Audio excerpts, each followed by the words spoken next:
Again, thanks for joining us today. My name is Barrett Louie and I'm part of the marketing team here at RiskIQ. We're excited you are able to join us today. We'll be exploring methodologies for threat analysis, walk through real-life investigations, and work through hands-on exercises today. Before we get started, there are a couple housekeeping notes. First, today's workshop is being recorded. Second, today's session will be interactive. Throughout the workshop, we'll be unmuting lines for questions and conversations. If you have a question while your line is muted, please send them through the questions window on the GoToWebinar control panel. The team will answer as many questions as you can as we go. Now, let me introduce you to the team that's here to support you today. First, Benjamin Powell. Benjamin is RiskIQ's Director of Technical Marketing and will be leading today's workshop with Erik Snyder, who is RiskIQ's Solution Architect.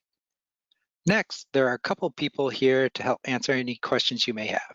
Grant Hess, who is also a RiskIQ Solutions Architect, and Jacqueline Witter, our Events Senior Manager. And with that, I'll hand it over to Benjamin.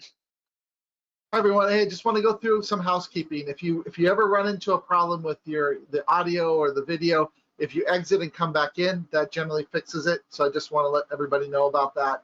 I want to thank Erik for joining me today. It's his first workshop with us, and he has a cool use case to do. So what we're going to do is I'm going to go over some housekeeping real quick to get you set up so you can be successful in this class, and then when we leave the class, to have extended queries and access to be able to really put the product through the paces and really use the full platform.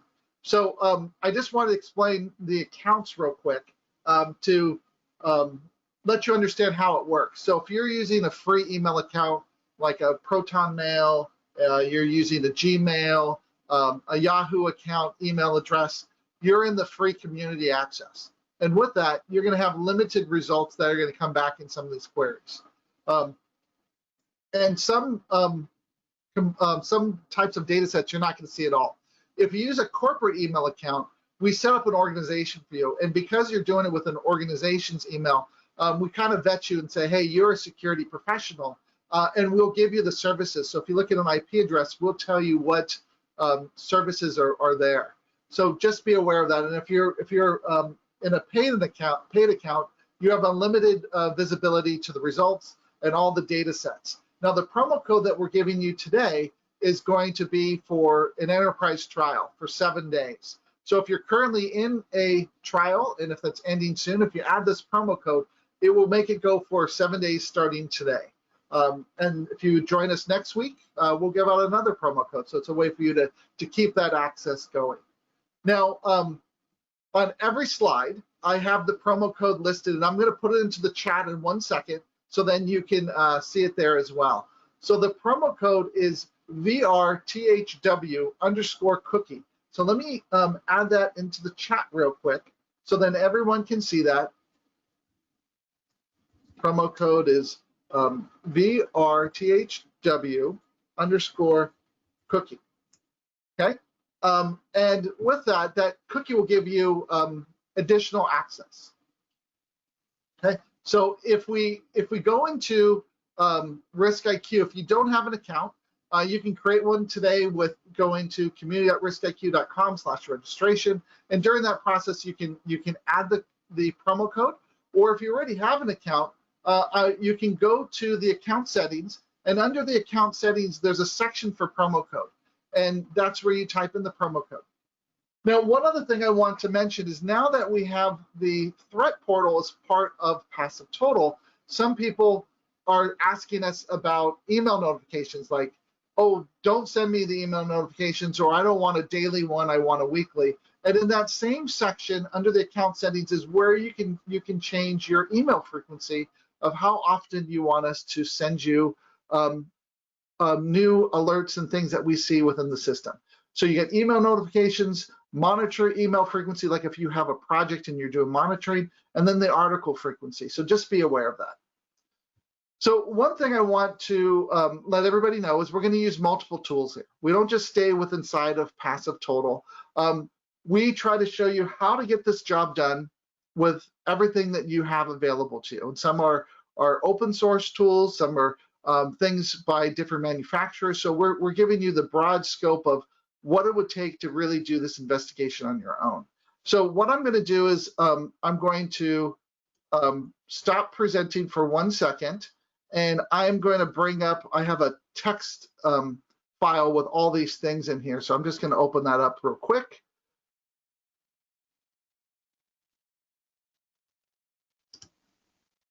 Okay, and I am going to paste this into the chat. So this will help you that if you need to go to one of these, you can just refer to the chat and click on one of them. So put them all together, but you'll see like there's one for PassiveTotal, Google Safe Browsing, Hybrid Analysis, and VirusTotal. Those are the basic tools that we're going to be using today.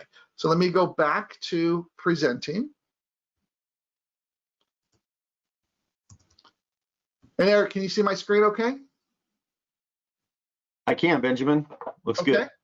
Okay, so let me tell you a little bit about myself, and I'll let Eric talk about himself. So I'm Benjamin Powell, I'm the Director of Technical Marketing here at RiskIQ. I've worked running teams, network and security teams from San Diego, so from state government, the Port of San Diego, working in education, biotech, and then I went over and started working for some startups in Silicon Valley, and now I'm here at RiskIQ. And one fun fact, I enjoy spearfishing. So I go out and I catch fish, and you can probably see behind me some of my spear guns. But when I tell that to people in our industry, you know, they don't want to take my emails anymore because they're afraid that I'm really going to send them a phishing email. So, but I'm into spearfishing. So that's a fun fact about me. So I'm going to turn this over now to Erik to talk about himself. Sure. Thanks, Benjamin, and appreciate you allowing me to join you here today. You had that great action shot of the spearfishing, so I wanted to throw some sort of action shot of myself. I think I look better in goggles and a helmet anyway. So this is me. This is pre-COVID, early 2020, that I was able to be on the slopes. Obviously, it's a little warm for that now.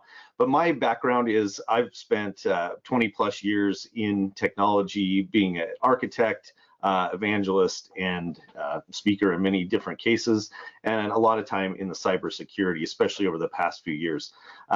One fun fact is I was early on in the CISSP program and have really enjoyed watching that grow.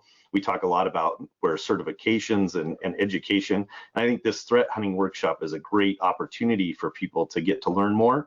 And we give CPEs for this too, right? So you get a credit for that when you do it. So my personal passion, at least in the winter time and when things are open, is going fast on the slopes. I used to race. I can't do that anymore. Fortunately, my knees and things don't work the same as they used to. But thanks for having me, Benjamin. I look forward to going through a couple of strategies here too. Okay, cool. So one thing I want to remind everybody is the data that RiskIQ has is live data. It's real data. So the things that we're going to investigate are really bad things. So I've defanged some of these things, but please make sure that you don't visit these things directly. It's really important for that because as we go through these exercises, there'll be a domain name. And if you click on that, you could potentially go there directly and potentially get infected with something. So be very careful. The use cases that we picked for today, I tried to pick something that you might run into. So one of them, for example, is you're going to be acting like a threat investigator working for the United States government, the Small Business Administration, and they're tasking you with finding bad things. So you have to hunt for bad things, and you have to start off from just looking at your own domain. So starting from a known good. The next one is we're going to go through Cookie Monster, which is an article that we published to the threat portal just last week that I want to go through and show you how that works and why some of the advanced data sets are so important for your threat investigations. Then we're going to go through, and this is the one that Erik's going to do. He's going to go through and talk about looking at vulnerabilities and seeing how big they are and how they could affect you. Like, does this affect me or not, or should I care? So we're going to go through that one. And then the last one is going through and building the infrastructure chain out for Pinchy Spider and figuring out all of the connections and then how it ties to the dark web. And so you can see with inside of PassiveTotal when we do this, how we can see the connection to the dark web. So those are the things that we're going to show. The other piece I want to show you is we have a website. And this website, we try to put all the use cases that we've created online for you. And so we used to put them out there ahead of time, and then we would record a video when we do this when we did them in person. But now it's kind of reversed. So what we're going to be doing is the step-by-step guides from the things that we're doing today will show up in a week or so. So it's going to be a little bit behind. But what would be nice is all of the examples that you're going to see today, we're going to have that cut out and put onto this portal. So if you go out to www.riskiq.com/threat-hunting-resources, all the bookmarks will be there, the videos, the step-by-step guides, so you can go back in time and do other investigations that we've done. And we always update this. So this is constantly going to get more and more things for you, okay?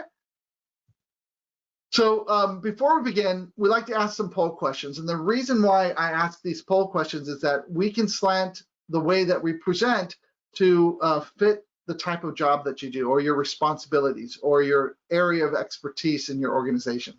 So I'm going to ask Barrett if he can start some of the poll questions, and we can go through these so we can figure out a little bit more about you and some things that you might want to see in the future.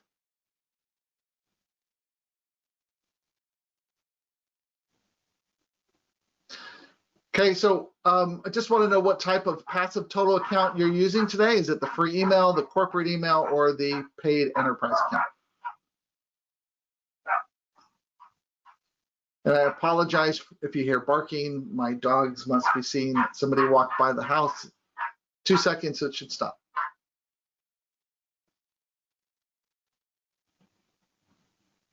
Okay, so about 25% are the free accounts and the 50% are the corporate accounts. If you switch and use a corporate account, like sign up with a corporate account, you automatically get a 30-day trial, and you'll get the services data if you look at an IP address. Okay, great. And 25 are paid accounts. Great.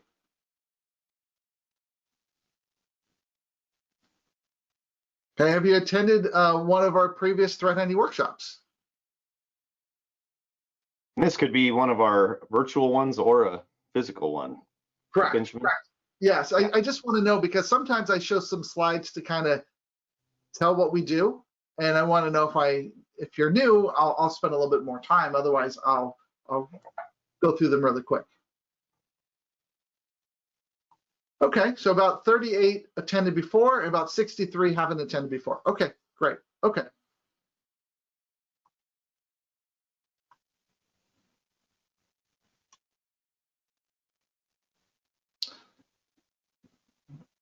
And with all this COVID stuff, everyone, like my kids go back to school on Tuesday here in San Diego in person.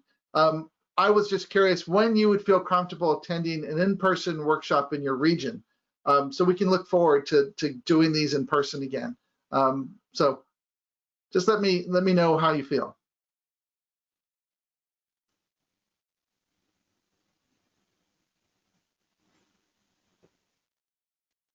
Okay. First quarter of next year to third quarter of next year are the most popular. Okay, all right, good to know.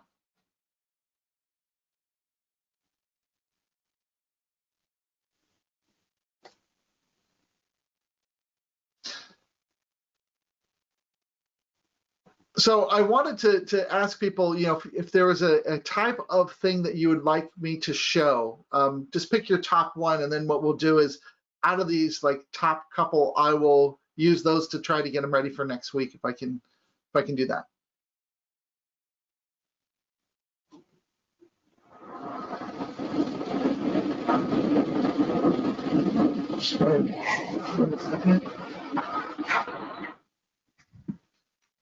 Okay, so the big one is how to do a takedown of bad infrastructure. Great. So I'm planning on doing a workshop with our I3 team that does this on a daily basis. So that's great to know. Okay, investigating mobile applications, great. I can do that next week. And then domain infringement is the next big one. Phishing and Magecraft. Okay, perfect.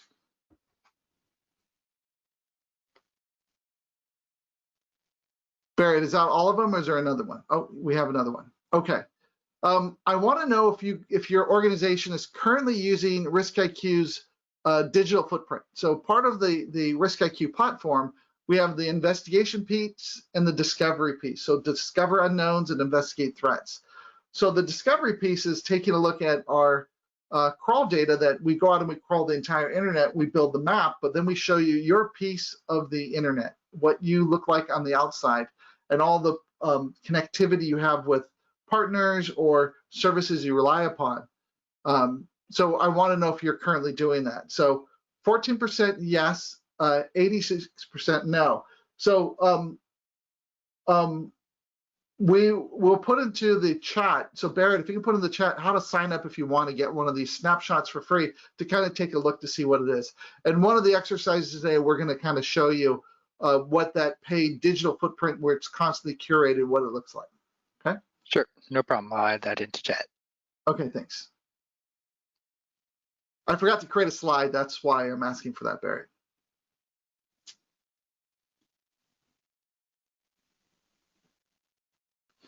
And last poll question here. So we did a recently a workshop where we had a threat researcher who published Scam Nation, 2 researchers, come and talk about their investigation.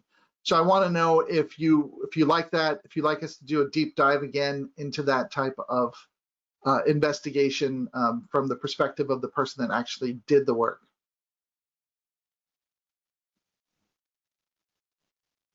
And 85% yes. Okay, so we need to, I'll tee up research again for a future one. It's a resounding yes. Yes. So Barrett, is that all the questions? Yep, that's it. Okay, perfect. So let's begin. So I'm going to quickly explain, what RiskIQ does, how we gather this data to make it available inside of our platform, so you can discover unknowns and investigate threats. So on a routine basis, we go to the entire internet on the IPv4 space and we collect information. And we have to go from different places around the world, emulating different types of operating systems, from different browsers. We act like the intended victim, like your parents on the internet. And we do that because if we came from our own data center and went out and scanned the internet, the bad guys would just filter us out. They might be targeting certain types of devices or operating systems or regions of the world. So we have to go out there and gather this information from those perspectives to bring it all together and give you this the way it looks. Get that map of the internet, that intelligence graph of everything interconnected and how it looks, so we can put this data together for you. So we created a virtual user technology. So think of it like the end user. So when we go discover things, we're discovering it like how you would see the internet. And that's why we can find a lot of stuff, is because we act like a person. We might do a search. We might present cookies. We might scroll a little bit, and we might click and do things. We might have several different virtual users go to the same site and gather things from different perspectives and then bring that back. So we bring in the document object model, the links, the console messages, the cookies, the headers, and we break out that data, and we're collecting it ourselves. It's not feeds that we're relying upon somebody else. We have that data, so we can do a lot with it. So here's a map of the internet from all of our data. So we have over 228 unique ports and services and banners we're looking at, the entire IPv4 space. We know when we first saw something and when we last saw it, so we can see if something got infected or something got cleaned up, or a vulnerability was present and it's no longer present. We do over 2 billion requests a day. We have terabytes of passive DNS, millions of components and cookies, and currently there's over 157 billion relationships that we know about on the internet. So what that allows us to do is we call it infrastructure chaining, and that's what we're going to be doing today. if you start off with a single indicator, like a piece of malware, you might see that malware had a relationship to an IP address with a certificate, and that certificate was also associated with a domain, and that domain had a tracker, another IP, another certificate, and you build out this chain, and you link all the information together, so you find the entire infrastructure of this threat actor, and that's what we're going to be doing today. Now, one thing that we found out is that when somebody published an open source intelligence article, the biggest queries that we saw talking with people that use the product, our community had over 90,000 members. We pulled them before we made our threat portal, and we go, hey, what are the type of things that you're doing? And they go, well, I get an article in the morning, or my boss gives me one, and then I go through and I take all the indicators out that might be in images or in text in there, and I query those into PassiveTotal to figure out, hey, is this going to potentially affect me or not, or how big is this threat, where it is in the world, or is it more than what was published? So with that, we said that's a great idea. So we take all those open source intelligence articles now, and we will pull out all of those indicators from you, from the images and from the text, and we put it into our threat portal. So you'll see the article, and under the community indicators, these are free to everybody. You will see everything that was in that article, and it's the way that you can just click on it and immediately see the query. So instead of having to type it and do each one individually, you can just quickly click through and start building that infrastructure chain to see everything. But if you are an enterprise user, we've done something extra for you. So you're going to go through and try to infrastructure chain and figure out the entire scope of this threat actor. We actually do it for you. So we've done it for you now. So we've already built out that extra indicators that weren't published or that have changed since publication.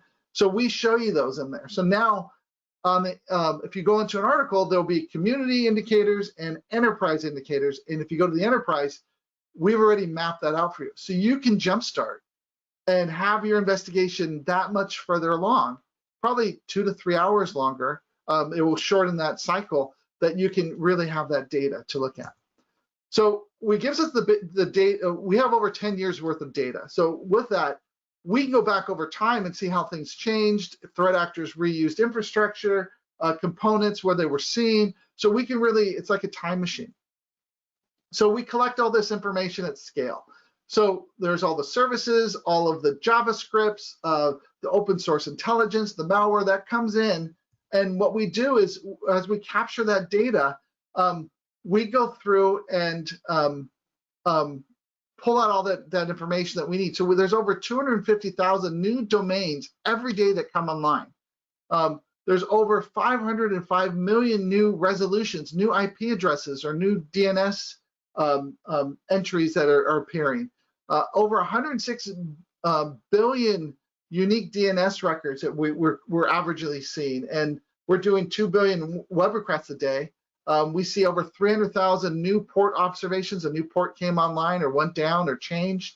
And we have over 34 million mobile apps in our database, and they grow about 300 mobile app stores. There's over 300 plus mobile app stores, and we constantly see new ones popping up and data coming in. We bring those down, we sandbox them, we know how they're functioning. So if you have a mobile app, we can see if there's anybody else infringing on yours, or is anybody publishing one that looks like yours that has malware and things like that. We can show you all that stuff. And that's in a different product. It's not in the PassiveTotal. It's in part of the platform, but not part of PassiveTotal. So as that data comes in, what's really cool about this is that we have researchers and threat analysts and the threat intelligence that we're examining and creating ourselves. We go to the data scientists and go, hey, we found this new thing that we want you to put into place. And then as that data comes in, we go and we find it, but we can also go back in time. And I'll talk to that a little bit later. But we break out all this data to the internet data sets, and that's what you see inside of PassiveTotal. But we also have derived data sets, like newly observed domains. Like all those new domains that are coming online, we publish those. The scam list, like all the scams out there, all the IoT devices. Accomplice list is like, hey, you have something that is bad that you're linking to or have on your domain. So these are all different things that we have available to you. So when you think about cybersecurity, most organizations can control and see what's happening from the firewall in, because that's the area that they have visibility and control in. And where RiskIQ focuses is everything outside the firewall. And there's a security gap between the two. So if somebody starts discussing, hey, I want to attack this organization, or does anybody have any compromised systems or remote desktop credentials inside of this organization, that's kind of on the deep and dark web. And then people will do reconnaissance. They might buy a typo squatted domain. They might make it email capable. They might put your logos on there. And then it becomes domain infringement or potential phishing. And so we can see this whole timeline of when things happen. So we can usually stop something 1 to 4 days prior to the attack. So as it gets weaponized, we can start monitoring, and the minute we can take it down because they're infringing or it's phishing, we can immediately put it on our blacklist. So within 10 to 15 minutes, Google and Microsoft put it in their blacklist. They take our blacklist and automatically put it into production. So 95% of the world's browsers won't go there. And then what will happen is we'll have to take it down. If you have those services from us, we'll actually take it down. And that takes 1 to 4 days to do the takedown process, okay? So we also continuously monitor it. So if it comes back and it switches to a new domain, a new IP address, we'll find it and we can take it down. We call that tenacious, okay? So think about that everybody plays on the same battlefield, which is good. So since that occurs, we're monitoring all these pieces. It's like if a tree falls in the wood, does it really make a noise? Well, only if you're there and you can hear it. So we're trying to be everywhere to gather this data as much as possible to bring that in to be able to find out what's happening. So if you think about a threat actor and a targeted user, I always go through this just to give a level set. So the threat actor, just from them going online, there'll be an IP address, a network block, an autonomous system, and the service provider. We're going to know that information. Then when they create the email, there might be a language, the email provider, subject, the message body, a date timestamp associated with it.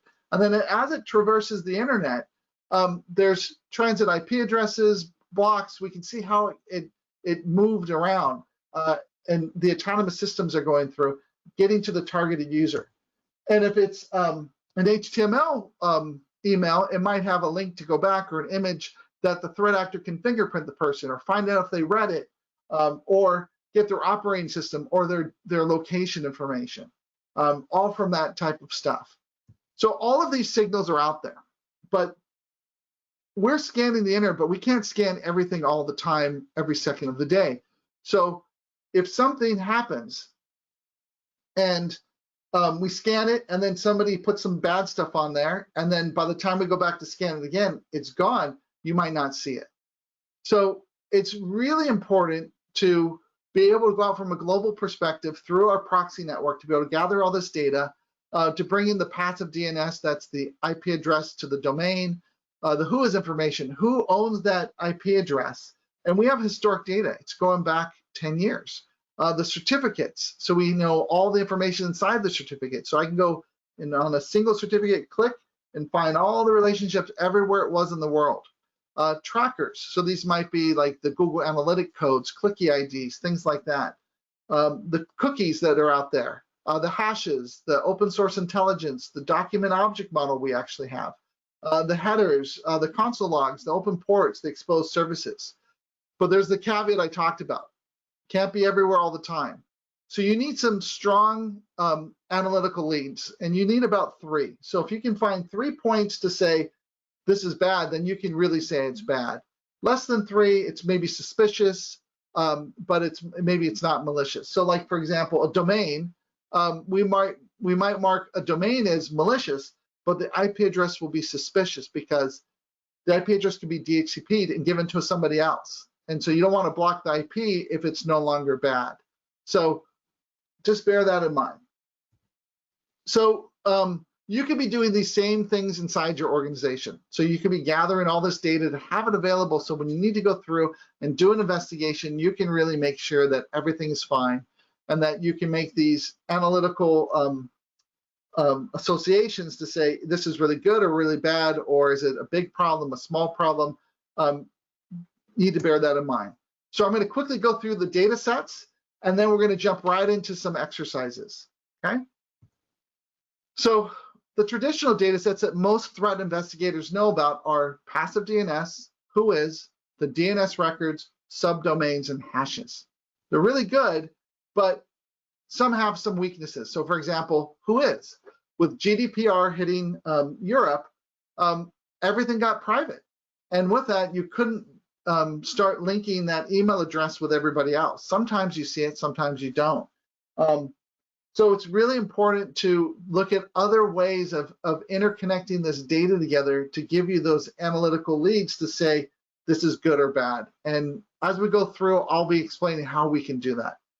So one thing I want to talk about is like what's in a web page and what we're doing and how we pull that data out to create our advanced data sets, okay? So if you take a look at PassiveTotal.org, this is how it used to look like a long time ago, okay? So inside of here, there was the response and document object model. So this is a picture from our backend system where we gather this data, and this is how we take this information and then parse it up to be able to do things with it. And if something has been tagged as malicious, that data stays forever. So for example, the document object model will be there forever.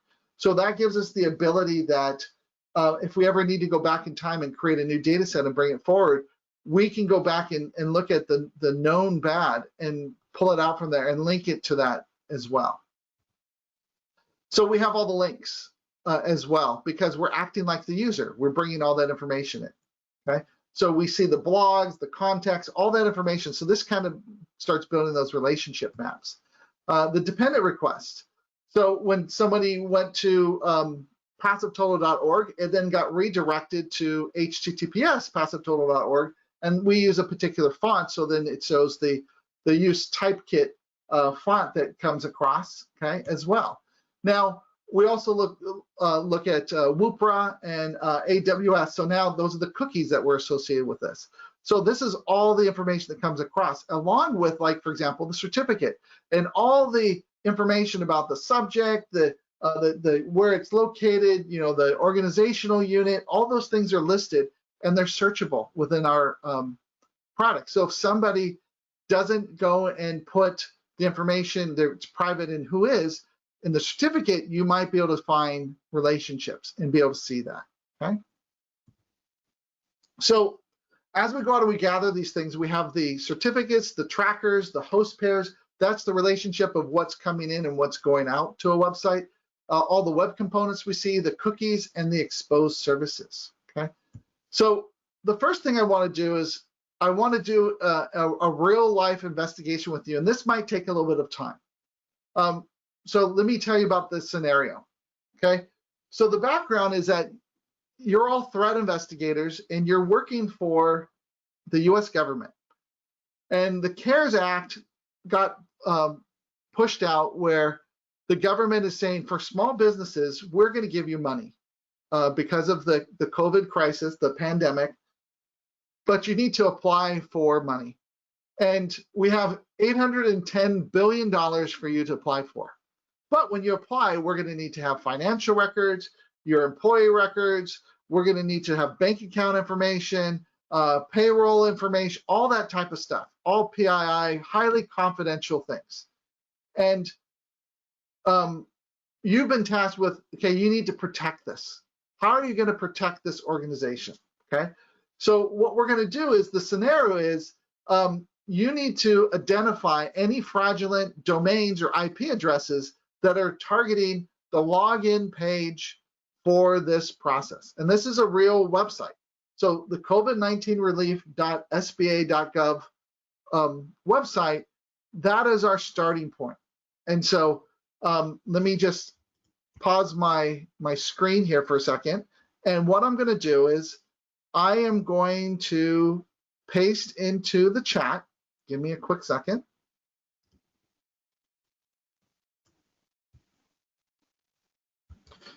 Okay, and what I'd like you to do is I want you to start off in the classic PassiveTotal interface, okay?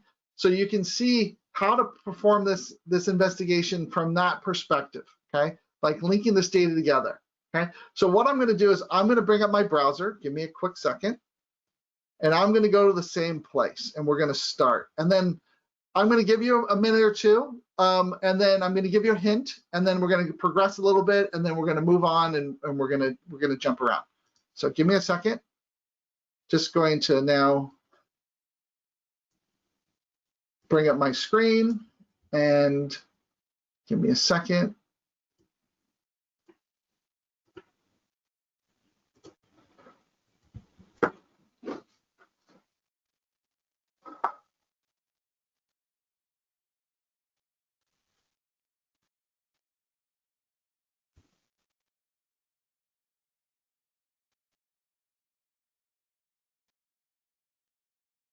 Okay. So here we are on the resolution. So I'll quickly give you a walkthrough real quick to show you if you haven't put your promo code in, and I'll show you like my screen might look a little bit different than yours. So if we go to the account settings real quick, inside of here, this is where you add that promo code, okay? If you need to use the API for something else, this is where you'd see the API. And here's the email subscription and then the sources.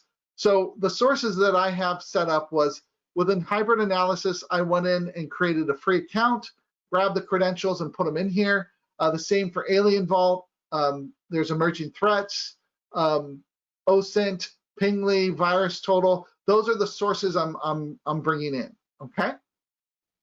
So if I go back real quick, okay. So if we take a look at this, this is the Small Business Administration, and it's the real site. It started on the 1st of April, 2020. Okay. And it had one IP address. And as I go over, you can see what that IP address is. And then you can notice that there's this little triangle. And on that date, the IP address changed. There were 2 seen, okay?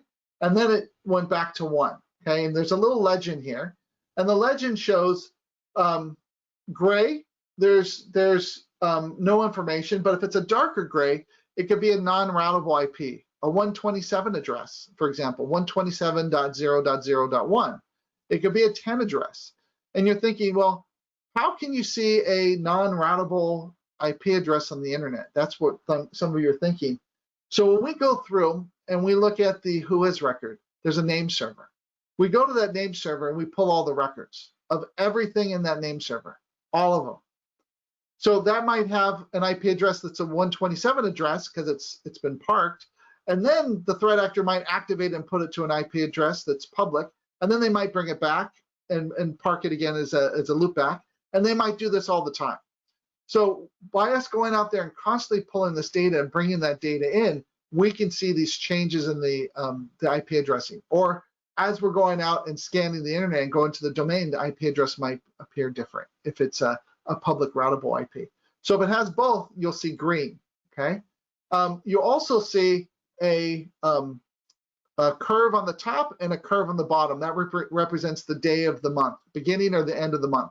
And if I click on one of them, it will filter the results to just show me those things. And if I click on several, it will filter to show me that period of time. So that's how you can go back in time and see what's happening, okay? And then if I refresh, I can reset it. Or if I have more than 6 months worth of data, you'll see a data bar underneath this heat map. And then I can click on the data bar and see that 6 month period of time. So I can click on the existing 6 months and refresh it that way. Now, the other cool thing is I can hover over and I can get information. I can see this has been hosting at Microsoft, okay? Just from hovering over the ASN. And if I want to see a particular entry, I can click on the checkbox and that will show me those things. If I click on it again, it turns it off. If I click on the X, it removes it from the interface. So that's how the filtering works, okay? And then we show you all the sources where we got the data from. So we do have some partners for some of the passive DNS because there's so much out there and it's from all over the world. we show you where our data came from, but if another vendor that we partner with gave us that data as well, we show you that as well in the sources, so you can see exactly where this is coming from.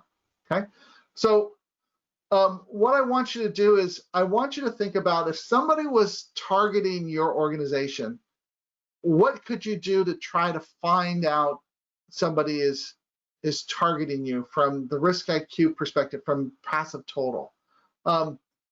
And one of the big things to look at is host pairs. Okay, so let's start off on host pairs. Okay, so if somebody was trying to let's say phish me, they might want to make the website look exactly like mine by bringing in the CSS of the website. So if you take a look on the left-hand side, we show the causes like scripts, links, parent, unknown. And what I'm going to do is I'm going to select CSS import. Okay. So if I see these CSS imports, you'll start to see people that are linking to the real website. Okay, and we see a couple just here. So if I uncheck this real quick, we can now see that, hey, this particular one is reaching out to the real website. So think of it this way. The parent always goes to the child, will grab something, bring it back in. Okay, so think of like your parents tell you what to do, you can tell your children what to do, and that's like the flow of what's happening. So when we look at some of these, you'll start to see inside of here, there's some scripts that are running, there's different ones. So anything that's linking out to the real website from a parent, those should be examined, okay? So if we go through and we start looking at these, we'll start to see different relationships in here. And what I'd like you to do is there's two different ways that you can search on one of these. If I click on something, for example, let's see this one. If I click on it, it takes me right there. And I lose where I was, I lose the list. So if I go back, I'll show you the way that I like to do these investigations. If you right click, I can open that up in another tab. And the reason why I like doing it this way is that I preserve my entire investigation. So as I'm going down the branch of a tree, I might run into a dead end and I need to go back to the trunk, and then I might need to go down a different branch. So this gives me the capability that I can save all of my tabs in Chrome into a folder, and I can open them all up. And that's what I did before we began. So what I want you to do is I want you to go through and take a look at some of the things that are listed. And the first one that I clicked on was this covidrelief.sba.gov, which is typo squatted, .oki.ng. So if we take a look at this is a bad domain. We can see right now it's resolving to a blacklist. It's resolving to blacklisted. We can see that it's only been up a short period of time. Okay, and I see this, and it's in NG. Okay, so let's see what country is NG? What?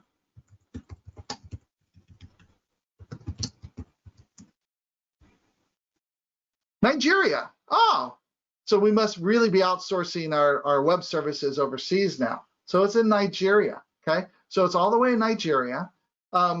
So one way to look at this to see, hey, is this good or bad? Remember that list that I gave you? If we go out to the transparency check, I'm going to bring that up real quick. So if I open up another browser and I go to this transparency report, this is the Google Safe Browsing. And if I copy this, I need to copy the full domain. If I copy this and I go to this Google transparency report, this is checking Google's blacklist. And if I click on it, it says, oh, hey, this is bad. Don't go there, okay? So that's immediately one red flag, okay? So if we go to the real website, so this is our real website here, okay? If I copy this, and I'm going to open up another tab, just so you can see it. here's what the real website looks like. Okay, so this is the real legitimate Small Business Administration where you sign in, put your information, find out about your status, and where your money is for your business to give to your employees. So now the other piece that I would potentially want to look at is, hey, I see that there's a bad thing. I can't go there directly because if I go there, I can be infected. What's a way for me to go and see what that website looked like in a particular period of time? Now, RiskIQ has our backend where we can do that, but it's not inside of PassiveTotal. So we're going to use another tool. So if I open this up and open up another browser, I'm going to go to URL scan.io, okay? Now, inside of here, there's two different ways that this works. I can tell it to go right now and tell me what it looks like, or I can go back in time and say, how did it look like it back in time? And that's what we're going to do. So I'm going to go to search, and I'm going to type that domain in here, that bad domain. So if I copy this bad domain, okay? So now I see I had one 3 days ago, 9 days ago, 14 days ago. So I'm going to look at the one from 14 days ago. So when I bring that up now, it tells me, hey, Google Safe Browsing, it's malicious. So that's telling me the same stuff that we already knew, but it's giving me a picture of how the website looked like. So this is the website in Nigeria. Oh, it looks identical to the one that we have now. So what I want you to do is I want you to go through for those other ones that you saw listed. I want you to go through this list here, the ones that are reaching out to the child, which is the legitimate website, and I want you to go through and tell me if they are good or bad, based upon looking at PassiveTotal, and then looking at Google Safe Browsing, and looking at URL scan.io, and you can even look at hybrid analysis as well. And so I'm going to give you a minute or two to start going through that. And then I'm going to ask some questions and we're going to look together. Hey, Eric, any questions come up, or do you have anything that we need to say? Let me see here. Missed how you got the COVID URL up there. It was one of the COVID URL. So the first one is because we work for this organization, the Small Business Administration for the U.S. government. What I did was I just went directly to the domain and searched for it. Okay, and that's the real small business one. So that's how I got that, is because I work for the organization. I know that's what's the login. Or I could have just said sba.gov login, and let's see. It should give me the similar thing. Here it is. It's listed right here. So that's how I did it. So when I created this exercise, this is what I did, and I found, oh, here's the login for Small Business Administration to log in to do your thing. That's how I started with this. Good question. Yeah, one was a comment that was excited about hunting known bad stuff. Yes.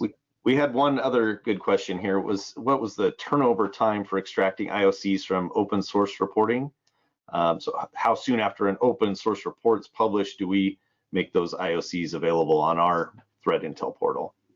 It's right away. So what I've seen is it's usually within the week of that article coming out. If it's something that's really big, it's almost immediately. If we're going back in time and grabbing these as well and doing them and bringing them forward. So the community indicators go in right away, but the enterprise indicators, it's actually a person going through and examining the data that we have and verifying that, hey, it's really part of the infrastructure. So that takes a little bit more time. And I think right now we have about, I think it's up to how many researchers we have. I think there's like 10 to 15 right now at least that we're going through, and we're adding these in there. So these enterprise indicators are a combination of AI and people, but it's actual person that's going through and verifying that data that's in there. So it's an additional level of, we call it curated threat intelligence, because somebody's actually curating that data and verifying it. So it's like if you did it yourself. So we're really taking pride in that to make sure that it is accurate. So when you look at it, you're further down that starting line. So instead of starting with everybody else, you're way down closer to the finish line, or at the finish line. That's our goal with that. Yeah, just to add to that, Benjamin, it's the RiskIQ Labs Yes. that has that group of analysts, and I think that number has actually grown a little bit, even from numbers you threw out. And Yeah. these are very seasoned threat investigators, people that have come out of different intelligence agencies that are actually looking at that and helping to curate, kind of giving you a boost in your investigations. Yes. Thank you for that. Hey, Benjamin, there's one other question Sure. regarding that Nigerian domain. How do you pivot to the 16 domains that share the who is record? So hold on one second. Let's go back to here, the Nigerian domain. So there's one domain that's in here, okay? And there's one who is record, okay? So this is the Nigerian domain. There's only one who is record. So there's not 16 that are here. It doesn't mean that this one threat actor is the one that's attacking everybody. There's actually several that are listed under the real website. So if we take a look, as we start going through and we're filtering on this child. So if we look at the child and we make that one this COVID relief website, you'll start to filter this data down. And this is the ones that you need to take a look at over here on this left. So there's 28 different domains that you should really be investigating. There's the real website that's talking to itself.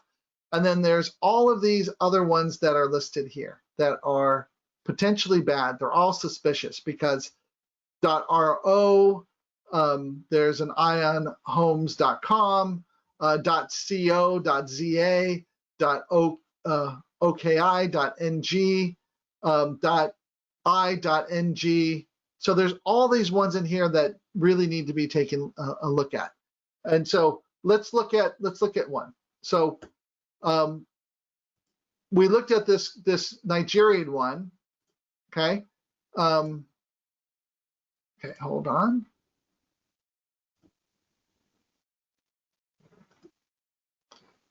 Okay, and we have that one. So now if we take a look at the next one, mpublicschools.in, this is in the US, okay?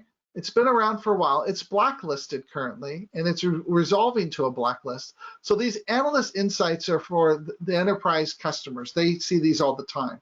And what this is that these are the common questions that an analyst would ask of a domain or IP address to say, give me some more information about this. Is it newly observed? Are there new subdomains?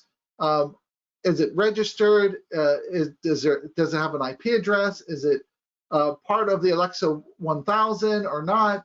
And how many domains share the same name server? Because that could all be things to look at. And whether it's international or not international, those are all things to look at. So this is this analyst insights. So if we start looking at different pieces in here, we might see who has information. This is at GoDaddy. So if I want to look at the emails, there's one email in here. I can look at the registrars. I can look at the name servers, the phone numbers, and I can pivot off of all those. But for us, we're just trying to see, hey, is this good or bad? So the easiest way is if I went now and I search for that at URL scan.io, I can now see, oh, it's another copy of the Small Business Administration login page. So another bad.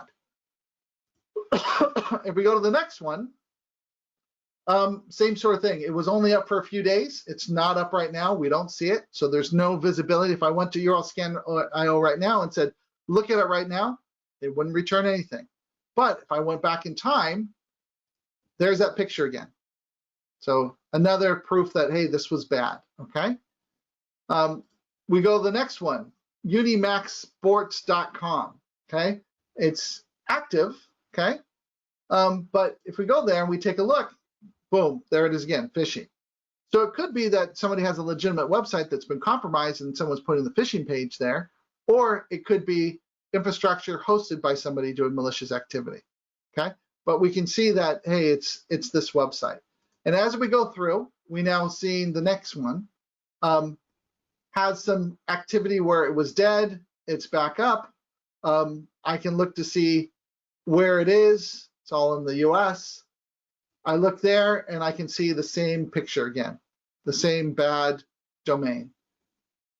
Going again, the next one with .buzz, I can see, hey, there was an IP address that said it was malicious, okay? And look at the whois records, okay? Let's look at the certificate. So if I expand the certificate out, oh, Cloudflare, okay, so someone actually paid for a certificate, okay? So only up for 3 days, okay? But if I went back and looked at that time period, here it is again. Here's another one, okay, a .ro domain. It was in Russia, now it's in the US. So let's take a look. There's some certificates here. Let's see if someone paid for it or if it's a Let's Encrypt certificate.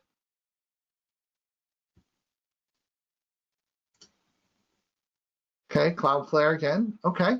But if you went there, there's that login page. Ion Homes, whois record, GoDaddy. Look at the certificates, cPanel, okay. But it's hosting the login page. spinnersgaming.co.za. So look at the certificates. Let's Encrypt, a free certificate authority. Could be bad, doesn't have to be bad, but potentially that's like one solid analytical lead that if I was a threat actor and I don't want to pay for infrastructure or pay for certificates, I might use a free certificate authority. Okay, so that's one bad thing. I can look up here. It's not blacklisted right now. But if we take a look at what the website looked like, it was hosting the login page, okay? So this gives you the things that you can look at to quickly determine if something's good or bad and what could potentially be attacking you if you were responsible for protecting the website for the Small Business Administration.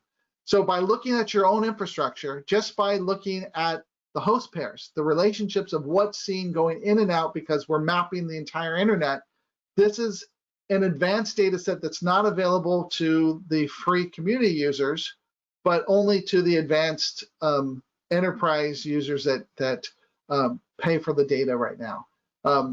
So the other thing that's cool about this is that I didn't show this, but because we're looking at the website, so this is the same data that RiskIQ has, the same sort of things that as we go on and we grab the data, there, you can look in here and see that there's a logo.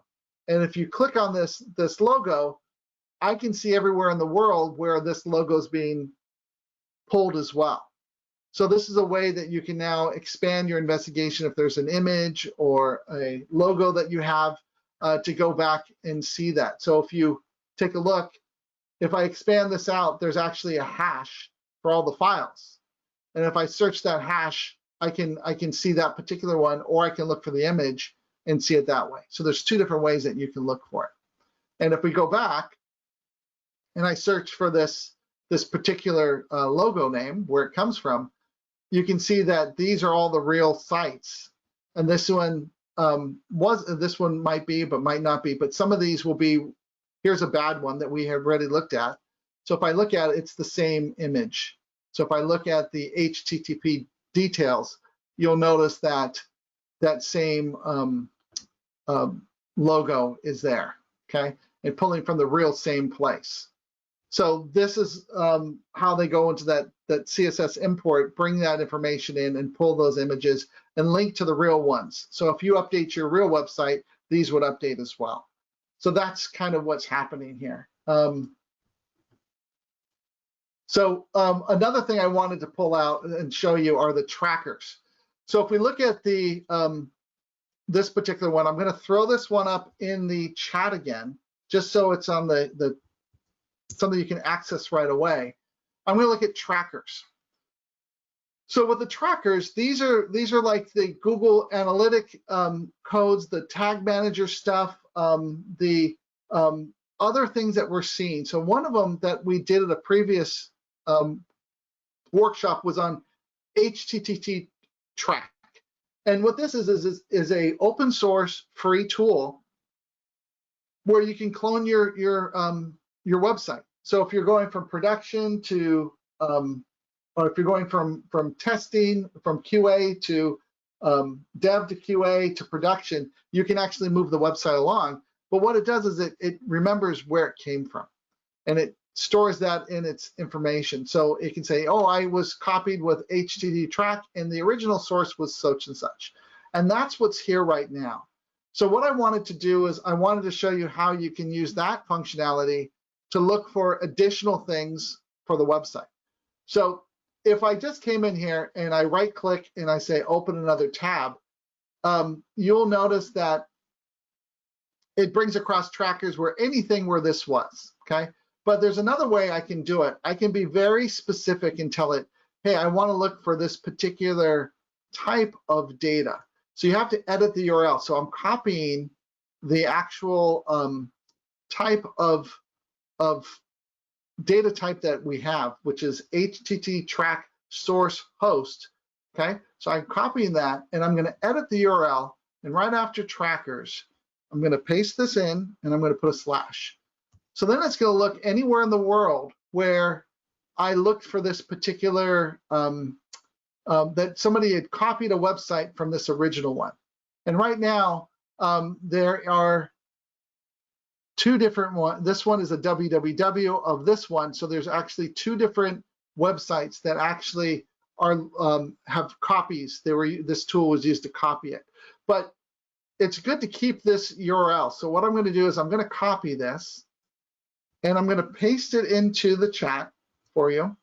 And if you put any domain after this, so for example, let's do, I have some of these already. Let's look at Netflix.com. So these are all copies of Netflix.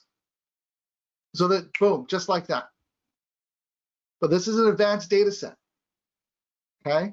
So these are all the types of things that you can do with the tool to look at your own stuff and find things that are attacking you. So known good, looking for bad, okay? So this is another technique that you could potentially use, okay? So now what I want to do is I want you to bring up a browser and go to the new community portal, okay? So I don't want to be in Classic PT. Classic PT looks like this. I want to be in the new PT. Okay, and I want you to search for sba.gov. Okay.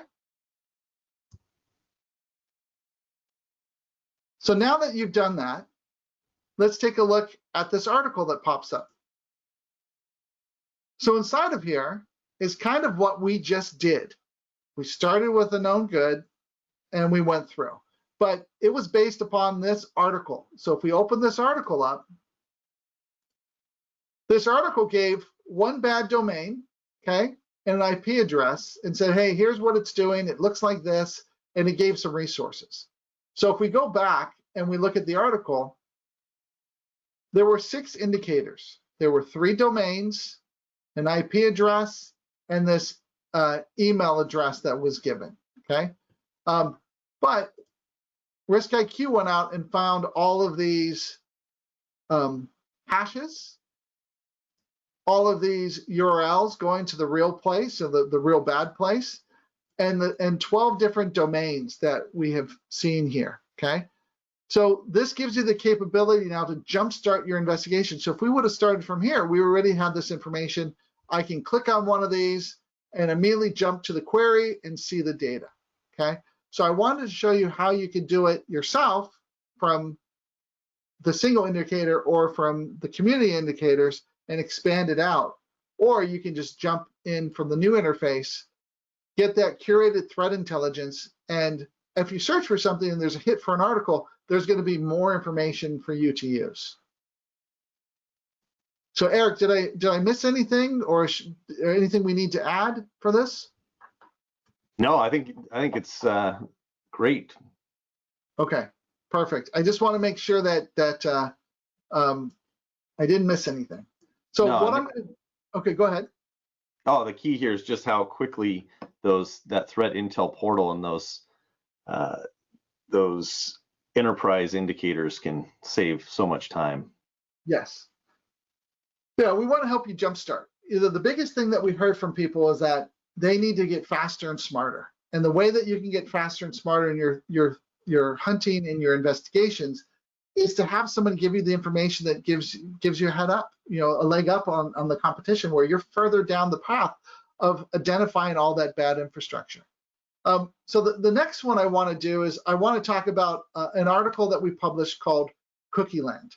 And so let me bring this up real quick, just so you can have the article in front of you, and then we're going to walk through and I'm going to explain, why it's important and why I'm going to give you some background on this. Okay, so give me a second.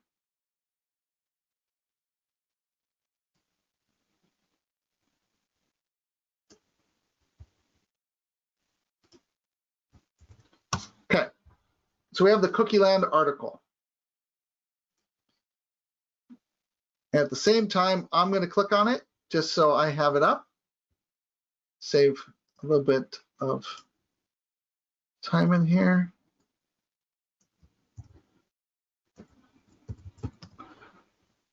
So from here, the way you can find it is on the feature article. We have 4 of them right now. I'm just going to click on it. Okay.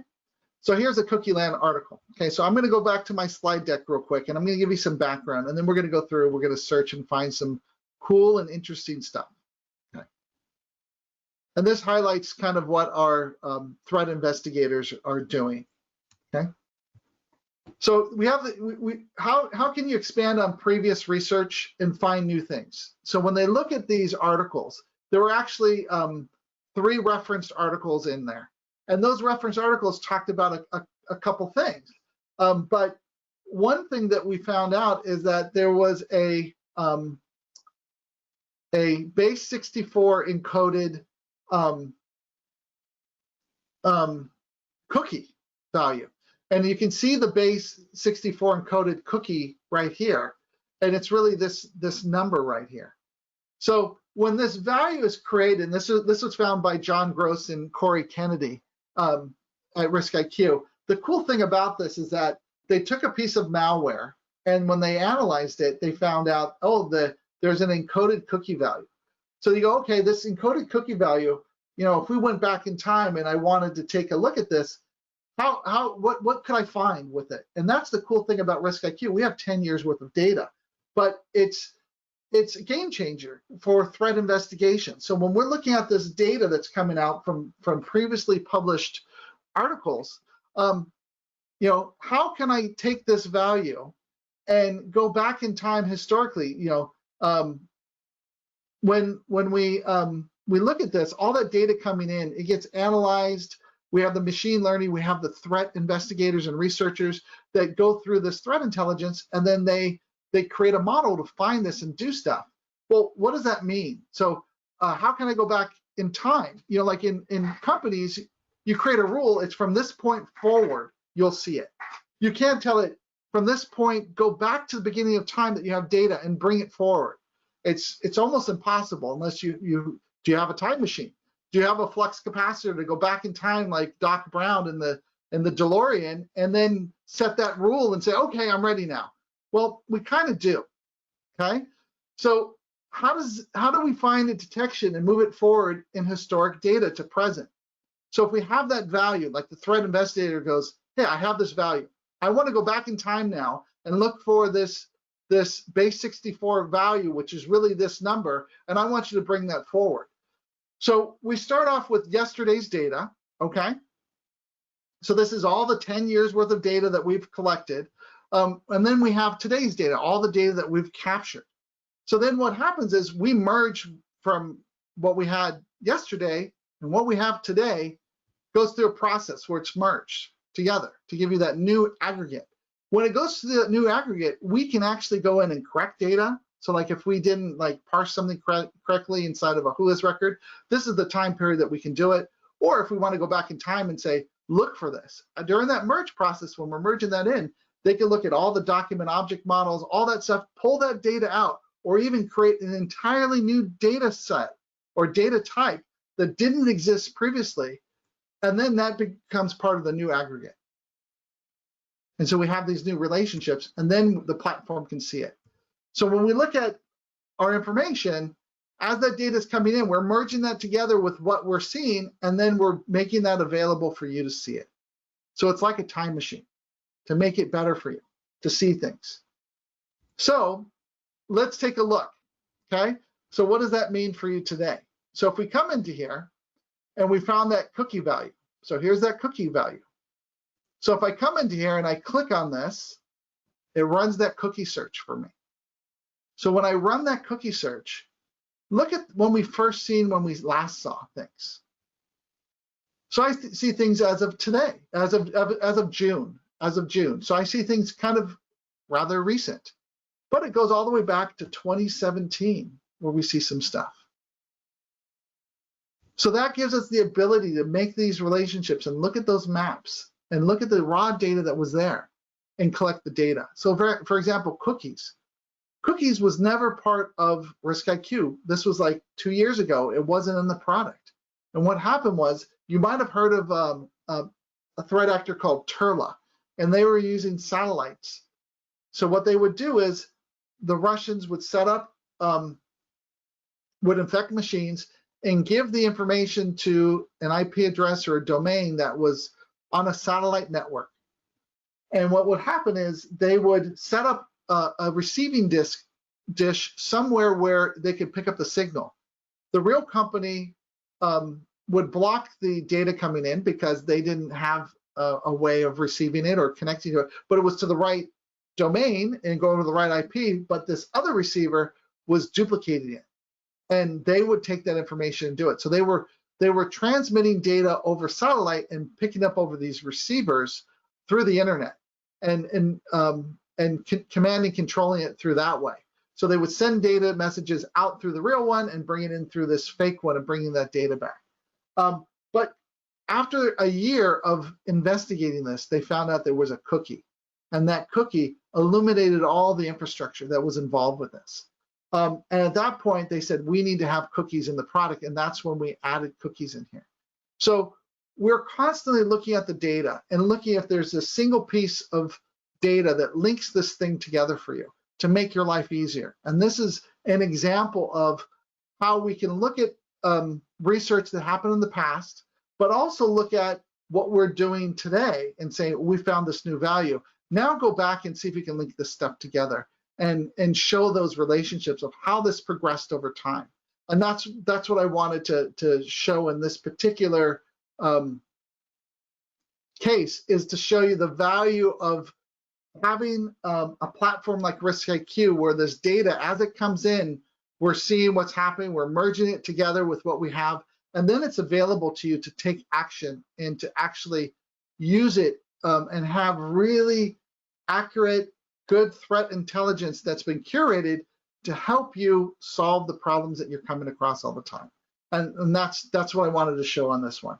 So we have a second part of Cookie Monster where we've expanded this greatly. And I want to see if I can get John or Corey to come and actually talk about it at a future threat hunting workshop to go through the details of exactly what they did and what's happening. But just wanted to give you a sneak peek of this is the type of stuff that we're doing now with our threat intelligence to make it better. Okay. Erik, any questions coming up? I think we've answered most of them. Barrett, did you have any that I missed? I think you guys got them all covered. Okay. Right.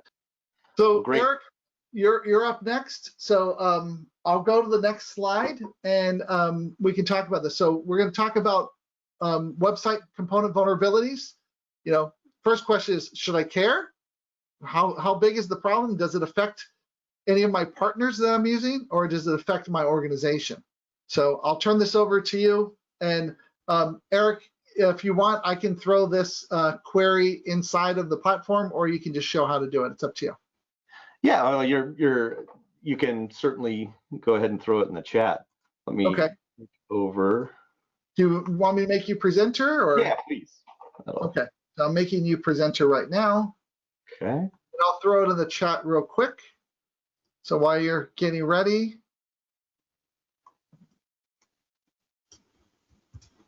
Let's see, that should be.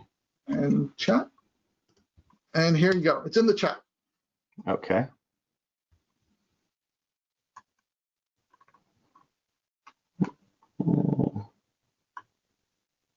Let's see. Let me change screens here. There we go.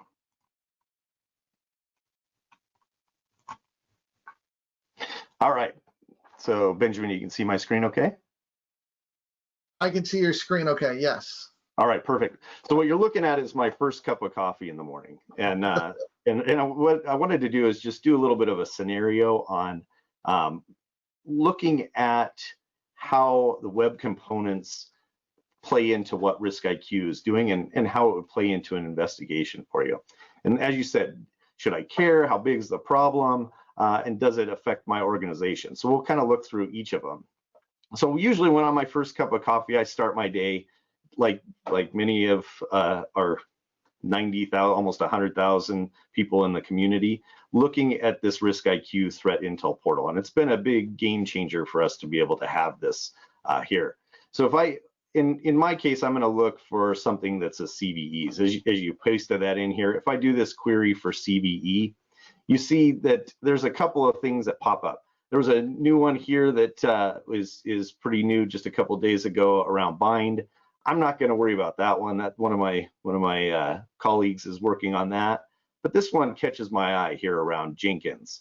And I know that I've heard a bit about Jenkins from our DevOps team, and I know that it has been in a bunch of Slack channels. So I'm going to take a little bit of a look at what's going on with Jenkins here.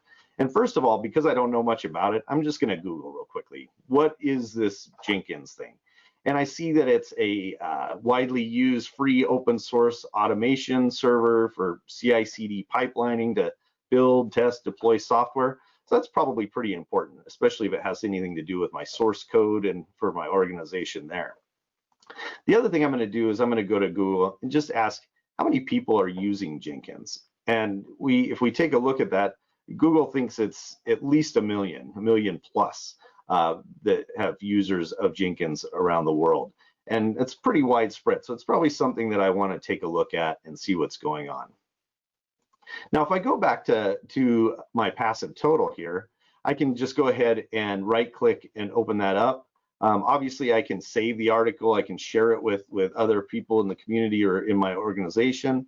But if I open that up, I'll see that we get this deep card. And you showed this a little bit before, Benjamin, on all the detail that we get in here. So if I take a look, again, this was a 10-day ago, but those indicators are coming pretty quickly. And we get a pretty decent amount of information about what's going on. So you get a real quick picture of what I need to look at. And this, I can see that it's a CVE related to an underlying Jetty, which is another component that goes into that. I see the Jenkins versions that are a problem. And I want to kind of dig into this a little bit deeper. So I get the author, Adam Castleman, here and when it was published.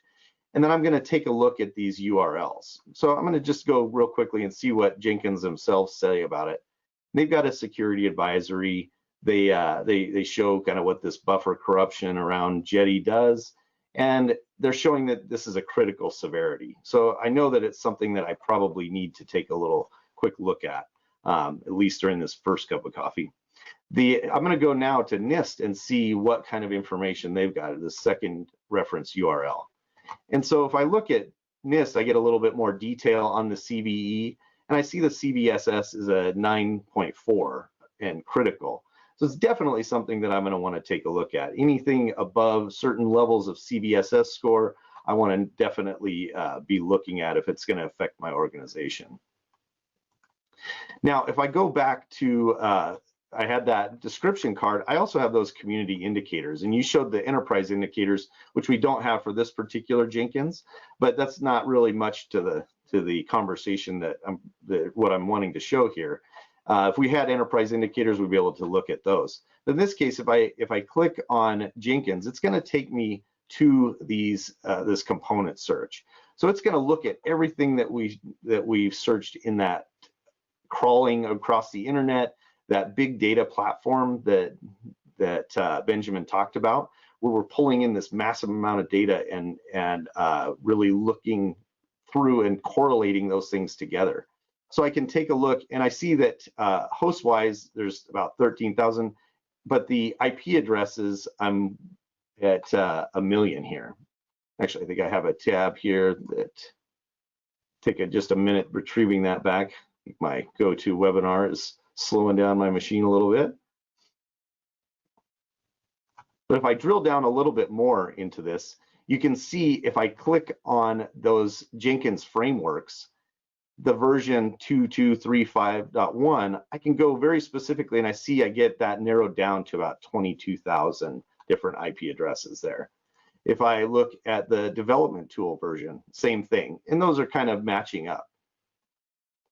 So if I go back here to our card, I have a direct link here to our attack intelligence dashboard. And this is the part where I happen to have access because I'm with RiskIQ, and I know we had a number of people kind of percentage, I think it was about 15% of the people on the call also subscribe to this feature of the RiskIQ platform. And that's our digital footprint or attack surface management platform. And I've got a direct link where I can go right there and take a look at it. And where that takes me is right here to this attack intelligence dashboard. And this is a quick view, quick peek of all the things that are going on. And so if we compare what we had for the 1 million IP addresses over here with that were running Jenkins, or the 22,000 in this case with this particular version, that's internet wide. So we're looking at everything out on the internet globally, what is running there. What I want to be concerned with is how does that relate to me, and what is affected in my particular organization or environment. And that's where this digital footprint and attack intelligence dashboard comes in. So now I can see I've got this CVE that's vulnerable. I've got 274 matches on that. And if I drill down into that, you can see I'm only relating to what's approved inventory. So similar to what is in the PassiveTotal platform, we can actually filter down based on certain aspects of these things. And if I had different autonomous system numbers or IP blocks that I wanted to filter on, I could do that. In this case, this is a demo system, so it's just AWS addresses and ASN there. But you can see that all of these are affected by this particular vulnerability that we've identified. Now, if I pivot to one of these IP addresses at the top, I can just click expand or click and push that out into a new browser.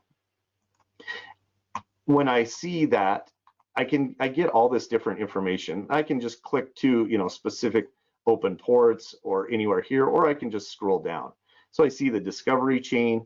This open ports, as Benjamin talked about earlier, where we were over 200 ports that we're scanning every day in our crawls, and you can see that we have these open ports last seen, last scanned, and you can notice a bunch of different things open there. This is where we would know what trackers are being affected on our assets or our inventory in our organization. And then we look at the web components, and this is where we get a little bit more depth. So we've got the development tools and the frameworks for Jenkins. We've got particular versions, and if I had started my investigation here in my digital footprint to see what was going on with Jenkins, I can actually hit this magnifying glass, and that's going to take me out to back to where I started with PassiveTotal. So now you can see again, it's doing that search with PassiveTotal. So it brings full circle all of the internet scale data, how it applies directly to my organization, and kind of answers those questions. Should I care about it? And we've shown that really quickly and easily with the threat intel portal. How big is the problem? We can see how massive it is in our data set. And then how does it affect my organization? And we did that with Digital Footprint today. How did I do on time, Benjamin? You're doing great. So quick question. So when you look at these types of articles and different things, what do you see? How much of a time saver? Because you did this in the at companies. How much of a time saver is it to be able to pivot from an article to see the scope, to see how it affects you? How would you have done this before? Well, I think before it would have taken an enormous amount of time, and I wouldn't have been able to see how it applies to my organization or just how prevalent it is without having RiskIQ. Again, through the community, through PassiveTotal, we are able to get a lot of that quick information, but then having the power to just be able to click into the digital footprint that applies to me, that's a major time saver. And as you can see, I could see exactly what was going on within less than 10 minutes. Even most people are probably quicker than me at typing and clicking that are on the call. So you could have potentially even seen somebody that had Jenkins that was like a partner or a subsidiary. You could even look from PassiveTotal and seeing that as well, correct? Absolutely. We can correlate that together to see where we make those connections, and that's one part of that power that you showed of having that big data platform, being able to pull those correlations together, not just on real basic information, but making deeper connections together, like host pairs. So can you do me a favor? And if you go back to your list of Jenkins, the main one, there's a Jenkins Louisville edu. Just go back to the component search. Yep.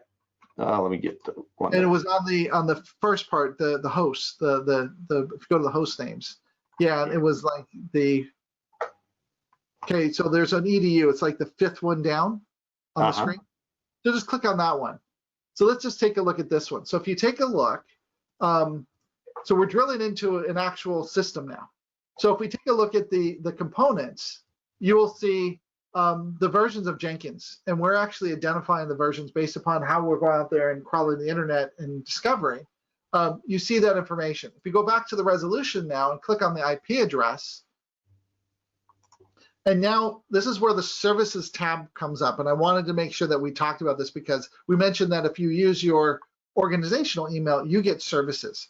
So we usually didn't give this out to anybody unless you're a paid customer. But if you're using a corporate email, we know that you're like a vetted security professional. That's why we're calling it like security professional. So if you click on the services now, you will see those different services that are listed here. And you'll see like what the responses are. So like, this is the cool things that you get to see. So this is now all in one interface. So if you wanted to take a look at yourself or somebody else, you can. And remember, everything that we're doing is like out of band. So no one will know that you're doing this because the data has already been collected. So as you're doing your investigation, the bad guy doesn't know that you're investigating them because this data has already been collected and you're doing this offline kind of thing because this data is already here. And when you search it within our system. It's not going out there live and grabbing this and fingerprinting and doing this stuff. It's already here. So I really want to point. Because you talked about how our technology uses techniques to make sure that we're not detected, that we're able to look like a regular user that they would be trying to compromise. And in the same way, we are able to take this data, look at it offline without having to go back and hit it every time, because we're actually collecting the data, and this is our RiskIQ information that we're pulling together. Yeah, a couple times I've run into situations where a phishing attack was happening at an organization, but the IP space from that organization was filtered from the attacker. So then the people that were inside when they went to go and look at it, they didn't see anything. Oh, it's down. It's not there anymore, but it was there. So the other cool thing is that because we have this data from different places from around the world, bringing that back through the proxy network, you're able to see the information sometimes that you personally might not be able to see because of your geographic location of where you are.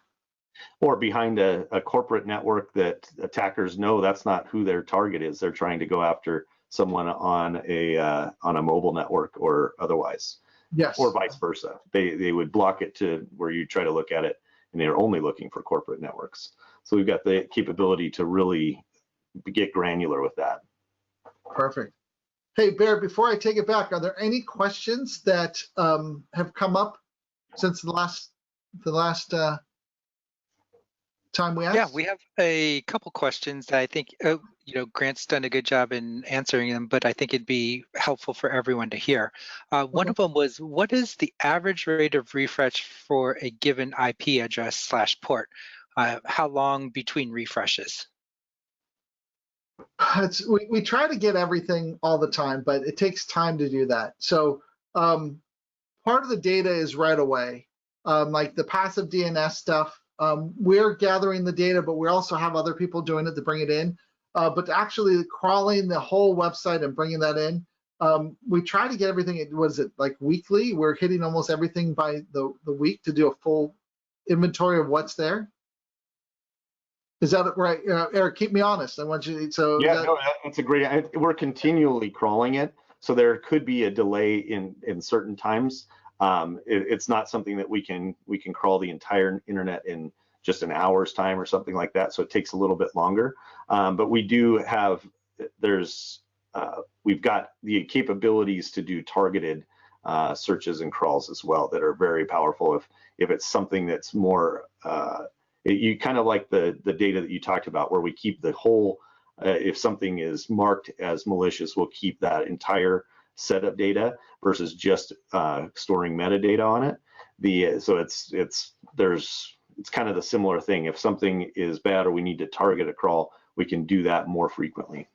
So think of it this way: like if you were a digital footprint customer and we were doing, monitoring your stuff, doing the full site crawls, we could do that like hourly or pull all that data in and see all the changes. But for somebody that's not a customer of ours, we still want to get their stuff and understand what they are, but we're not doing it at that same frequency. So some of the things that we're able to do is like MageCart, like JavaScript injections that happen on the client's machine. So it's not on your infrastructure. You might be referencing or linking to it where it makes the JavaScript show up on the end device where the transactions happening, for example. So we're able to monitor for those changes and we see those things. But as we go out and we're gathering this data on the internet, we can only pull, like crawl certain types of things at a certain frequency to be able to do it. But as we blend that together, we get data changing, every day you'll see new things. But some of the back end stuff might take a little bit longer to show up. But within a week, it's all there. Yeah, great question. Barrett, any other one? Yeah, one more. Yeah, oh, sorry. Go ahead, Grant. Oh, sorry. Yeah, one more, guys. Can I just search for the external IP block of my organization to find out what we are exposed to and what RiskIQ had to say about us? You can if you have digital footprint. So inside of digital footprint, that's part of the thing that we do. So we create that thing so you can see your block, your stuff. But inside of PassiveTotal, it's a hunting thing where you're being targeted and you're looking for specific things. It's not that big of a net unless you're looking for a component. So you can't, you might be able to search on an ASN potentially, but that's about it. You have to do like individual IPs. Yeah. You could probably do it through API. You might be able to do it and say, I'm going to make queries for all of my APIs, for example, all my IPs using the API. And you bring up a good point. All the things that we've shown can be done through API where we've got a robust ability to do that. Not necessarily the threat intel portal, but stay tuned on that. So Erik, do you mind if I make myself presenter? No, please go ahead. Okay, so I want to show you one other thing real quick. So remember that, okay, tell me if you can see my screen.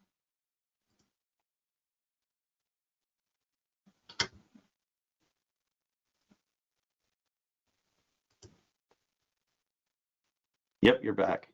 Okay, I'm back. So remember there was that bad one here. Let me make sure.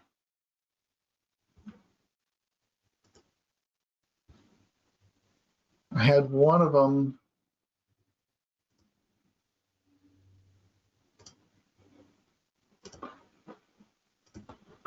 I wanted to show you one other thing that why my screen looks different. I have a CrowdStrike tab. So we use CrowdStrike internally, and we have a partnership with them. And that will query the CrowdStrike database and show me anybody internally that has visited a bad site. So I had a hit on one of these to a bad site, and I just want to see which one it is. There it is. So on this particular website, if we had intel from CrowdStrike, so the CrowdStrike intel would show up in this Analyst Insights, but I get this CrowdStrike tab if I go to the App Store inside of CrowdStrike Falcon's console and I install the RiskIQ app. And what that will do is when I run a query inside of PassiveTotal, it uses the APIs of CrowdStrike to run that query in real time against CrowdStrike and bring the data back in. So as I go through and I do an investigation, I can see the hits that I have internally, and I can see the machines that visited those sites during my investigation, and that should help sped up a lot of investigations as well. And I forgot to mention that earlier, but I wanted to show that because this could be a game changer. So then as you go through a article, you can see, did anybody internally visit those sites or do anything as you go through and pivot if you have this type of integration to see that internal data. Yeah. Hey, Benjamin. Yes. There's another question right along the lines of what you're talking about with integration with CrowdStrike. But somebody's what are some of the other sources you guys collect the CTI data from along with the scans? I don't understand that question. Like, what other types of data that we see in our backend or we're collecting? Other sources like CrowdStrike integrations, maybe with like hybrid analysis and right. Yeah. So if we take a look at RiskIQ.com and we have resources, there's the integrations. I'm trying to keep me honest, Barrett. Is it under? We just changed the website. I want to make sure I get to the right thing. So there's two things, Benjamin. We have where are the types of data that we're correlating, and you showed some of that before with Alien Vault and the other where you can actually put your own credentials and subscription into there. Yeah. And then we have the actual integrations where things like Splunk and CrowdStrike and being able to really enrich that data that way. True. So I'll show you that real quick. So one of them is 360CN, Alien Vault, DNS Res, Emerging Threats, Farsight, Hybrid Analysis, Kaspersky, Mnemonic, OpenDNS, Open Source Intelligence, Pingly, VirusTotal, and then we have Splunk, we have Palo Alto, Microsoft, CrowdStrike, many others, tips, different ones. So there's a ton of Eclectic IQ, Polarity.io, a bunch of different integrations that we have. Yeah, great question. Okay, so I have one last use case I'd like to go through, and this one is a cool one. Okay, when you think about the dark web, you think, oh, I can't, it's on the dark web. I'm done. I can't tell if it's on the dark web or what site on the dark web. So I want to go through and do this, but one thing this brings up, I want you to think about, like when you think about RiskIQ, there's 5 questions that you should be thinking about. So what could happen? That's your security posture. What should happen? This is your security controls and your policies. What would happen? This is the security modeling that you're doing. And what is happening? That's your security monitoring. And what just did happen? That's your investigation. And these are all the types of things that we're trying to help you answer with our platform. Okay. So we're going to get into the Pinchy Spider investigation. So in this scenario, you have a friend that says, hey, we got an email that saying that we got ransomware, and we want to know, where they're going to sell our credentials. They say they're going to sell our credentials if we don't pay. Can you trace down like their infrastructure and trace down where potentially these credentials are going to be sold? Okay. So there's two different URLs I'm going to give you. One of them is to an actual email, like copy of an email from a threat one. And inside there is a domain where they say they want you to pay to. Okay, so I wanted you to search one of those, and we're going to build out the infrastructure and figure out how is it tied to the dark web and what's the thing on the dark web it ties to. Okay, and we can do this from our data by pivoting through. So I'm going to give you those two real quick, and we'll go through this one, and this will be the last investigation for today. So let me grab that. Okay, so I'm going to throw this in the chat.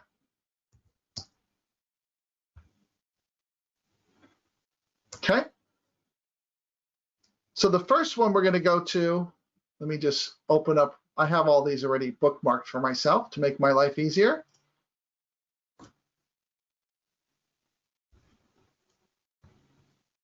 Okay. So inside of here, we got this article, and inside this article, if we take a look, there's actually a domain that will be listed. Here, I'll grab this and show you where it is in the article. Here it is, like where you would pay the money to. Okay, so I want us to start. That is our first indicator, and we're going to start to build out this infrastructure. So when we run that in RiskIQ, here's that threat intel from CrowdStrike I mentioned earlier that comes across automatically. So it tells me, hey, it's criminal. It is ransomware. This is the payment address, Pinchy Spider. So I get that just from running the query. I get a lot more information. So what I want you to do is to pivot around the IP addresses and try to find out the other domains that are associated with this until you get to the deep and dark web and find out where this bad thing is. And it's in here, but you might not know how to find it. So I'll give you a minute or two to find the next piece, okay? So I'm gonna open this up on another screen real quick, just so I'm not gonna give anything away, and I'll tell you where to look to give you some hints, okay?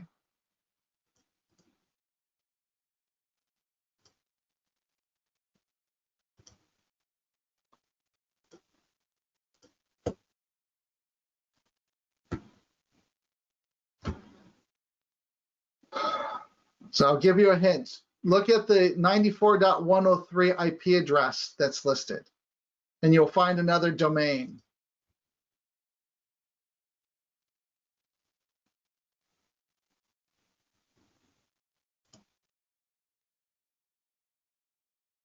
Okay, so then open that one up in another tab, and you'll see a bunch of other things listed. Okay. So on that particular domain,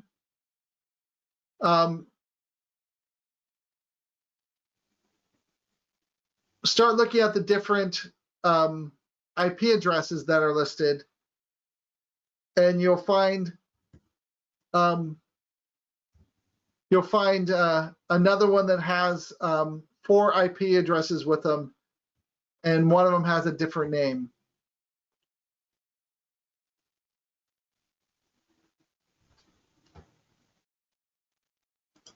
So take a look at the 23.94 address.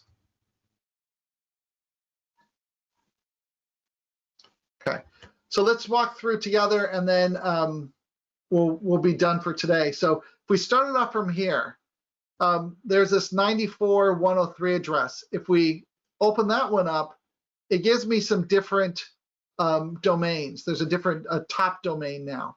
So if I look at this top domain, okay, I get all these addresses here, and there was this 23904 address, and if I look at that, I get these other ones that are listed. I get a blackpass.biz and a www.blackpass.biz. You go, oh, that's pretty interesting.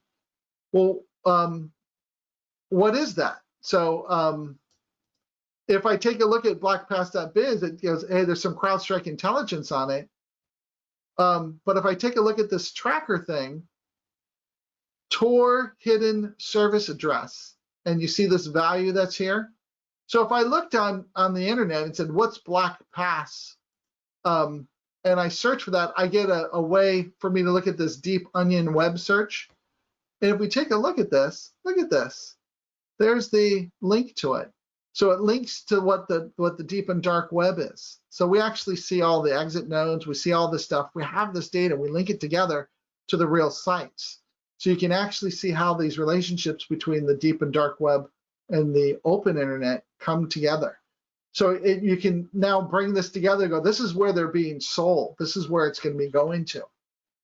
And this information that comes across, it's one of these advanced data sets. It's only available in the enterprise products to be able to have you these other breadcrumbs. And if I went and I search on this, I can see all the other ones that are linking to it, to the same ones. So now I've totally blown up the investigation, say all these bad things on the internet are linked to this marketplace selling the credentials. And they're selling credentials that are based upon like Windows credentials. So if I wanted to go out there and see all of the machines that have remote desktop enabled everywhere in the world, there's 23 million of them that we've seen on the internet. So if I select one of these, okay, I'm just going to pick one at random. I don't know what's here, and I look at the services, we will see the Windows remote access. Now, one thing is that this hash right here, this is the certificate that Microsoft creates for the remote access, but you're also bleeding out machine information as well. So by you having your remote access enabled directly on the internet, people can see your machine name, your naming convention of your internal machines. So this is the whole process of how you try to bring this stuff together. We didn't have a lot of time for me to let you hunt for a long time, but I just wanted to walk through those steps as you go through and you look at these things, you build out that infrastructure chain to be able to put the map together to see it. So if I wanted to go out and look at here and I come up and I say Pinchy Spider,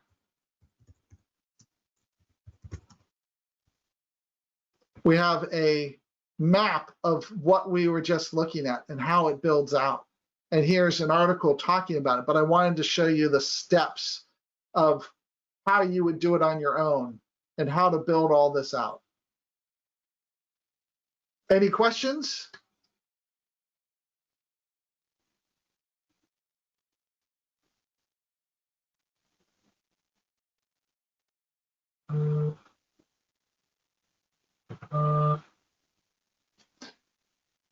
Barrett, how are we doing? Any questions coming in? Yeah, looking at it, no questions, but a screaming endorsement from Krishna about, I love your product.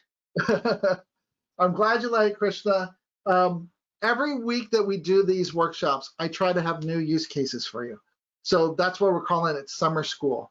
When we did them regionally, we would do the same ones in different regions, but now that it's worldwide, every time it's new. So we're trying to give you a new way of hunting and finding bad guys, teaching you these techniques that you can use in our product to be able to link this infrastructure together, chain it together. We have a trademark on that that we link all this stuff together. We call it the Internet Intelligence Graph. That's the complete map of the internet. And at any point in time, we can say, oh, this one indicator really belongs to these, or these things are referencing it. And that's how we're able to find stuff. So when you think about like the digital footprint, once we know what's yours, we identified it, then anybody that is linking to you or copying your stuff, it's very easy for us to find out domain infringement, phishing, mobile applications, social, because we have those, we know what's good and we can see what's bad, what the difference is. Yeah. Krishna also asked, is RiskIQ available for personal use? And I think that we maybe just revisit what you talked about in the beginning on those email address. Sure. Let me just bring that. I'll bring that up so then people can see it. So I'll go back up and share that screen real quick because that's a great question. So if we take a look, yeah, you can use it for your free account, but what happens is you don't get the trackers, the components, the host pairs, the cookies, or the services. And then when you do a query, you're only going to see 14 days worth of data. If you use a corporate account, corporate email, we're going to give you 90 days of visibility, and that's usually enough time to be able to make your determination if something's good or bad, because most of the attacks are happening from a newly observed domain, for example, which is less than 14 days old. But we give you the services if you use your corporate email account. If you have a paid account, we give you everything. And if you attend these workshops, we'll give you a week of enterprise trial so you can use everything. So I encourage you to come back, because if you come back, you'll get a credential that you can use it for the next week.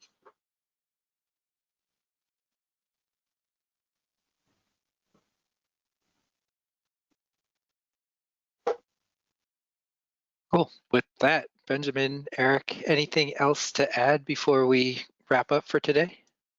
Let me just go to the last slide.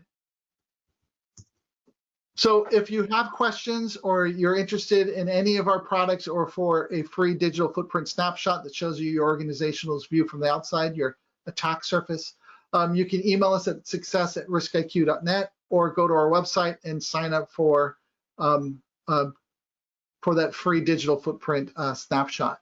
Thank you so much for the questions and for the ideas for next week's use cases. I want to make this interactive and the type of things you want to see. So I'll try to do a mobile app for next week and go through a potential takedown, what the process is. Okay.